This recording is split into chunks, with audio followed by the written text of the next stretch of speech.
This is Earth Radio. And now here's human music.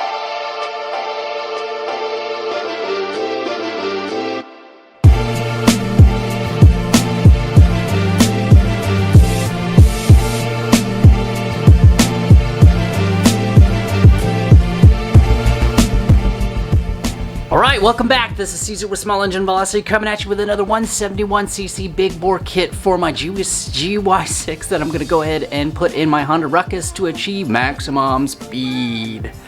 So far, you watched me take the motor out and kind of clean it off, put it on a shelf. Second video was taking off the head. And this particular video, we're going to assemble all the new parts onto it and torque them down. With my cool new torque wrench. Can't wait for you guys to see that.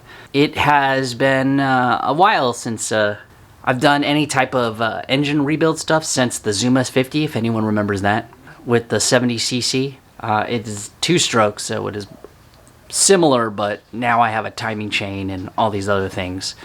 I went ahead and did this. I went ahead and pre-assembled the head. The piston ring already inserted with lube. With what's it called? Assembly lube, and put the intake side on the top, which at least I think is the top, and then until I actually get it on there. Oh no, it's upside down. It's the other way. There you go. Intake side on the top, and I did the piston rings. Now the piston rings go like this: skinny, squiggle, skinny, as a sandwich on the first ring, and then the second and third ring is the thick ones. Make sure that the gap on the ring is offset from one side to the other, meaning that there's one gap on this side and there's another gap on the other side, so that the gaps aren't lined up, which would be bad. I also recommend assembly lube and a lot of patience trying to get this piston in here. Now, if you buy the Taida, or whatever you pronounce it, this part already comes assembled, just like you're looking at it right now. You don't have anything to do. So I went ahead and cleaned the surface where this is supposed to mount down, and we're going to go ahead and copper spray the gasket with a couple of layers, and then put that on the block so I can mount this, or at least get this set in there, and put the wrist pin and the G-clips on the edge. So let's go ahead and do the gasket, and then we'll do this. First, we're going to use a copper spray gasket, high temp sealant, put it in the sun. I'm going to do a couple of layers on here. Hopefully it doesn't blow off of here. It's kind of a windy day, but also it's 76 degrees outside today, so we'll spray both sides, give a couple of layers, and then we'll put this down. This will give you the best seal and make sure that you can maintain your compression.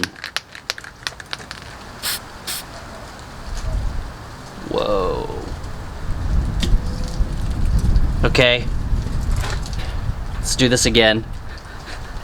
Okay, we're gonna try this in the garage now where there's no wind.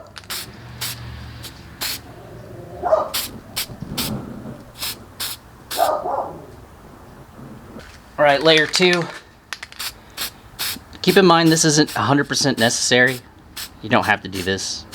I just got in the habit of this from my two-stroke days, and those two-stroke guys really know how to make their stuff work really fast and reliable, so this is a good idea. For me, it is. I won't put it on the head gasket portion, but I'll put it on this base gasket just to make sure that it's set down perfectly. Okay, so here's the fun part. We'll put the gasket on correctly. Make sure to pull the chain through, and don't forget the chain and the guide.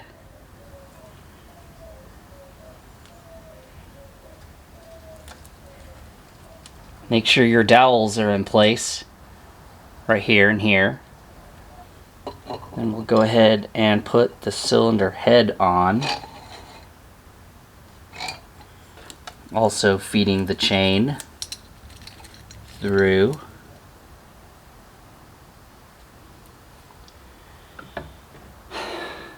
Lube up the wrist pin. We'll start feeding it through. Then we'll use the provided G-clips. Let me get a better angle. So we want to use some pliers and screwdrivers and stuff to get this to fit. There's a little groove that's on the inside that this needs to sit in, and you have to make 100% sure that this is sitting in that groove. Spin it around a few times and you can tell that it's in the groove. And make sure there you go. It's just like that. Sticking up. Then we'll do the other side. Okay. Getting kind of nervous. Oops. Don't crunch up your chain.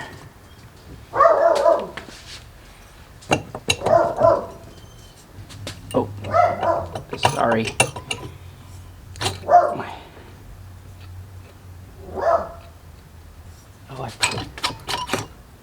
Oh no. I pulled the cylinder out. Now I gotta push all the piston rings back in. I'll be right back. Okay, what happened was my chain tensioner was stuck on the edge, and then I pulled it back to kind of get it to fit, and yeah, it pulled the cylinder out, so I had to take the cylinder, the pins, and everything and redo it again. So now I'm just getting to the part where it's actually getting onto the block. Just make sure those dowel pins line up. Connected. I'm gonna go ahead and put this screw in to kind of not tight. I'm sorry, you don't know, you can't see what I'm doing.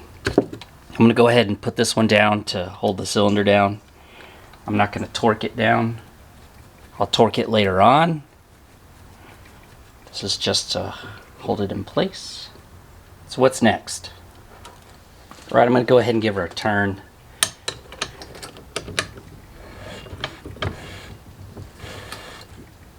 Look for top dead center on the mark. I need a flashlight. Okay, so my top dead center is like a couple of millimeters before the T mark. So I'll just keep a note of that, because it should be in TDC right now. Also, thank you Puck for this light. We'll put the head gasket on. Don't forget to loop the chain. You remember from previous videos, here is the head. Ew. Here's the head. I went ahead and put the head bolts in. And here's the top. Remember when I did the port and the polish on the top to get this intake manifold to fit. So there we go. I'm gonna go ahead and put this down.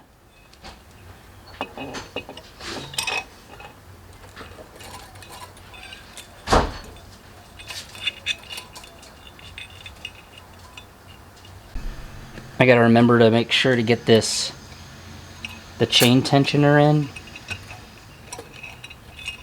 before the gasket, then put the gasket down, because the chain tensioner has a slot right here that it fits in. See? It's between the two chains. I'll keep some tension on it. Oh, make sure you have your dowels in.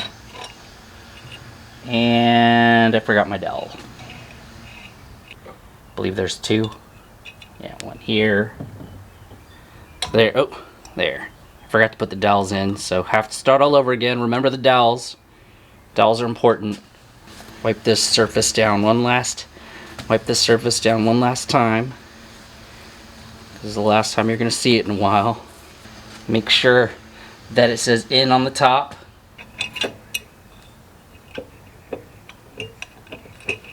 There you go. There's two bolts that go right here, but I'm not going to torque them down. I'm just going to put them on for right now, like I did with the other one. I'll torque down all the bolts later on to their specific torque settings. Of course you lose your 10mm. The one thing you always lose is your 10mm. What the heck did I do with it?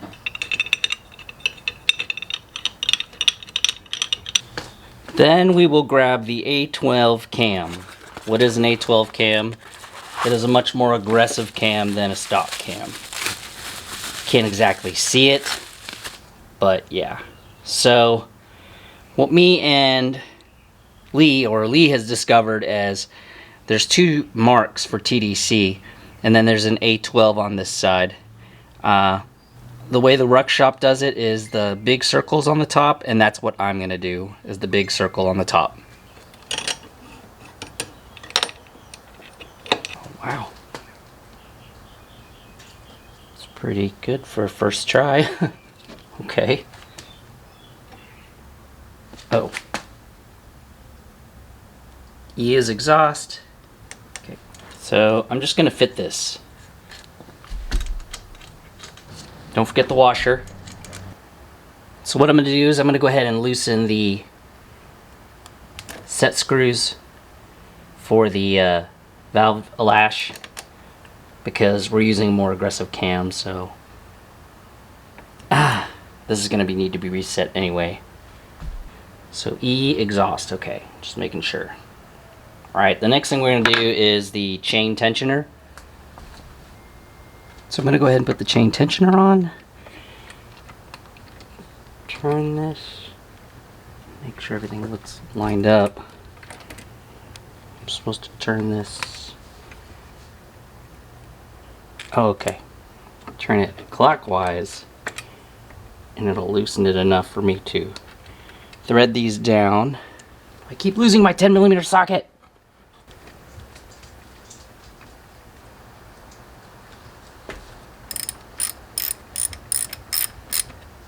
Tension back on the chain.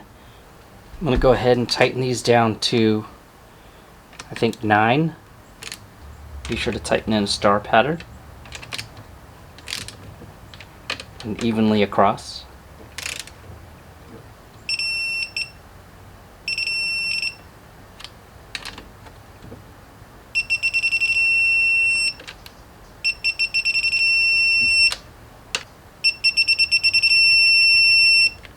You know, I'm going to loosen these and retighten them, because I had pre-tightened them with the load off. I didn't realize that. Sorry, the battery died. Go ahead and retorque.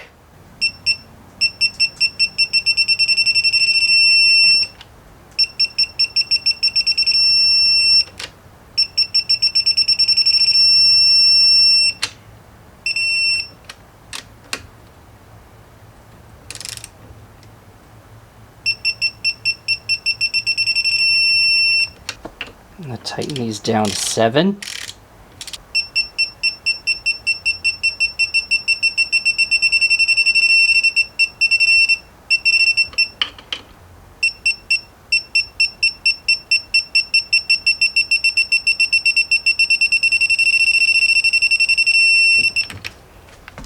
One down on the side here.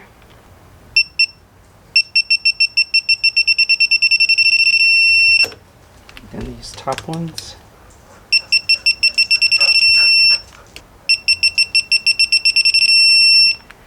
So let's see. Let's make sure we didn't miss anything. These two, this. Gotta do the valve lash. Oh, I forgot to put the, where's the little Phillips thing? Now I'm gonna spin it, make sure everything is moving freely.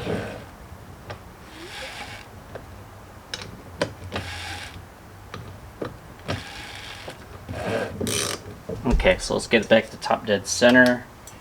So I'm gonna put the valve cover on now. Instead of using the 8mm, I'm gonna switch it to Allen bolt ones. And then I'm also gonna use this Taita cover that's polished on top of here instead of the original one, since it doesn't have the little piece on the bottom. It's more for aesthetics. It really doesn't serve anything more than it looks cool.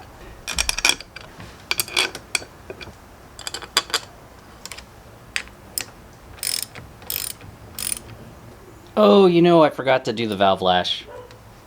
Oops. So here we are. I've got the lash set. I've got the head on. I had to take this off. This is pressed in place, so I'm leaving it there. I got the side plastic on, which is a different kind of side plastic, but whatever, I'll stick with that for now. And then now to get the manifold to fit, I have to cut the plastic, and I can't find my Dremel. I think I loaned it to my brother.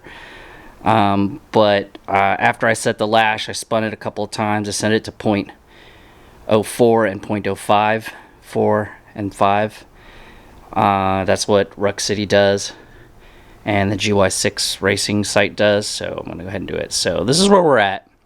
I ran out of time. Yeah, so I got some errands to run. I got as much as I could done today.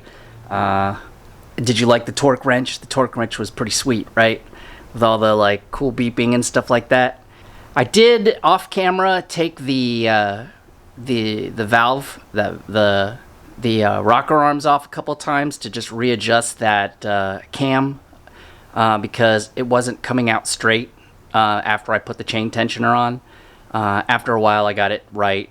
Probably took me like 45 minutes. So what you see and what I actually did was probably like 5 times longer. So this is where we're standing. The next one, I'll finish zipping this up and we'll probably put it back in the bike. We'll see. We'll see. It is a series. It's as far as I can get and then move on. So leave a comment below if you have any questions as to what I did. Keep in mind, this is not an instructional how-to video. This is just my experience and what I'm doing to get it done. I recommend using the TRS or the Ruck Shop's NCY install guide if you want specifics as to how to do things. But anyways, thank you for watching. Stay tuned for the next GY6 171cc big bore kit upgrade for my Honda Ruckus. And I will see everybody next time.